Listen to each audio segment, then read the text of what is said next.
बिहार सरकार द्वारा जातीय जनगणना के आंकड़े जिस तरीके से सार्वजनिक किए गए हैं, ये बिहार सरकार की राजनीतिक महत्वाकांक्षाओं को दर्शाता है। इसमें जिस तरीके से जाति विशेष के आंकड़ों को बढ़ाकर दिखाया गया है और बिहार की ऐसे ही कई अन्य ऐसी छोटी जातियां हैं जिनके आंकड़ों को कम कर दिखाकर राजनीतिक लाभ उठाने का प्रयास किया गया है। नमस्कार, आपके साथ में रोहित कुमार। आप ही न्यूज फॉर नेशन पर खबर है, बिहार में जिस तरीके से राजनीतिक भूचाल आया है, जिस तरीके से तमाम पार्टियां जो है अब एक एक करके जो है अपनी बात रख रही हैं। बिहार में जो जाति आधारित जो जनगणना कराई गई है उसकी रिपोर्ट पर चिराग पासवान, जो कि लोक जनशक्ति पार्टी रामविलास के राष्ट्रीय अध्यक्ष हैं, उनकी तरफ से बड़ा बयान सामने आया। उन्होंने आरोप लगाया है कि कुछ जाति विशेष को बढ़ा करके दिखाया गया जबकि कुछ जातियों को कम करके दिखाया गया है। ये आरोप लगाया गया है चिराग पासवान की तरफ से। चिराग पासवान ने इस पूरी रिपोर्ट को देखने के बाद ये कहा है कि एक बार फिर से इस पूरे गणना को कराए जाने की जरूरत है, क्योंकि कई लोग उनसे लगातार संपर्क कर रहे हैं कि ना तो उनसे कुछ पूछा गया, ना उनके इलाके या फिर गांव में लोग पहुंचे, बावजूद इसके ये आंकड़े जारी कर दिए गए हैं। इसमें बड़ा झोल है, ये कहने की कोशिश कर रहे हैं चिराग पासवान। चिराग पासवान क्या कुछ कह रहे हैं, पहले सुनवाते हैं आप। बिहार सरकार द्वारा जातीय जनगणना के आंकड़े जिस तरीके से सार्वजनिक किए गए हैं, ये बिहार सरकार की राजनीतिक महत्वाकांक्षाओं को दर्शाता है। इसमें जिस तरीके से जाति विशेष के आंकड़ों को बढ़ाकर दिखाया गया है और बिहार की ऐसे ही कई अन्य ऐसी छोटी जातियां हैं जिनके आंकड़ों को कम कर दिखाकर राजनीतिक लाभ उठाने का प्रयास किया गया। कई ऐसी अनुसूचित जाति जनजाति की छोटी जातियां हैं या पिछड़ा अति पिछड़ा वर्ग से आने वाली कई ऐसी अन्य जातियां हैं जिनके आंकड़ों को कम कर दिखाने का प्रयास अपनी राजनीतिक महत्वाकांक्षाओं को पूरा करने के उद्देश्य के साथ किया गया है।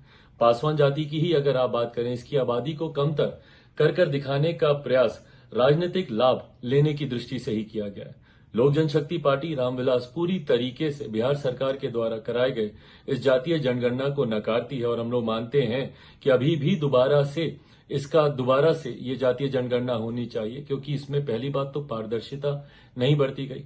आज भी कई लोग ऐसे हैं जो संपर्क साध कर ये बताते हैं कि हम लोगों से पूछा ही नहीं गया, ना राजनीतिक कार्यकर्ताओं से पूछा गया, ना आम बिहारी से पूछा गया। तो ये दर्शाता है कि इसमें पारदर्शिता नहीं है और कहीं ना कहीं इसका उद्देश्य मौजूदा बिहार की महागठबंधन सरकार राजनीतिक लाभ की दृष्टि से करना चाहती है। ऐसे में हम लोग चाहते हैं कि पुनः जातीय जनगणना हो और पूरी पारदर्शिता के साथ हो, इस प्रोसेस की जानकारी सबको हो, ताकि सही जानकारी आबादी से, हर जाति की आबादी से जुड़ी हुई सही जानकारी जनता के सामने आ सके।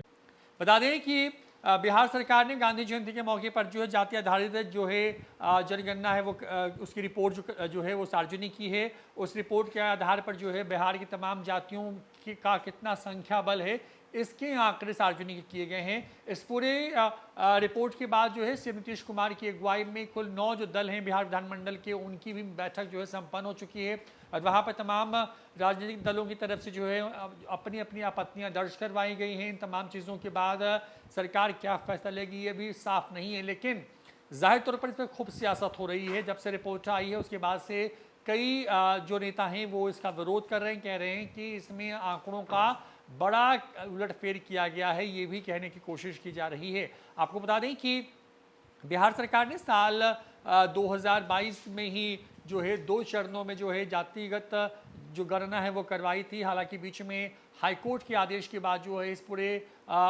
जो सर्वे था उस पर रोक लग गई थी, लेकिन बाद में हाईकोर्ट के फैसले के बाद राज्य सरकार ने न सिर्फ रिपोर्ट को जो सर्वे था उसको पूरा कराया, बल्कि अब जो रिपोर्ट है वो सार्वजनिक कर दी गई है और इसी के बाद से लगातार बयान सामने आ रहे हैं और खुद चिराग पासवान ने इस पर विरोध दर्ज कराया है। फिलहाल इस वीडियो में इतना ही। नमस्कार।